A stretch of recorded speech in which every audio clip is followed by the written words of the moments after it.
দেশের প্রায় ৮ জেলায় টানা বৃষ্টি ও পাহাড়ি ঢল উজানের পানিতে সৃষ্টি হয়েছে ভয়াবহ বন্যা।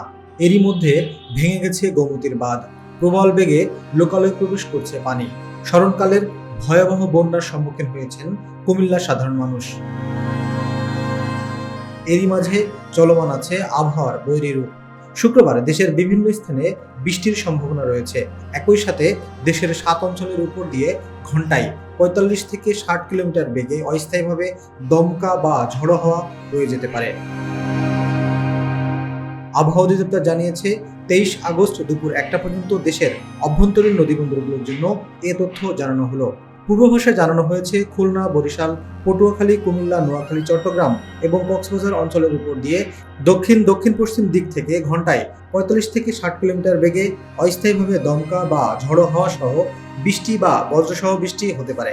ফলে এ সকল এলাকার নদীবন্দরগুলোকে ১ নম্বর সতর্ক সংকেত দেখিয়ে যেতে বলা হয়েছে। এদিকে বৈরী আবহাওয়া ও ভারত থেকে আসা ঢলে দক্ষিণাঞ্চলের ৯টি নদীর পানি বিপদসীমার উপর দিয়ে প্রবাহিত হচ্ছে। বন্যা কবলিত এলাকার মানুষকে যথাসম্ভব নিরাপদ স্থানে অবস্থান নেওয়ার জন্য বিশেষভাবে জানানো হচ্ছে।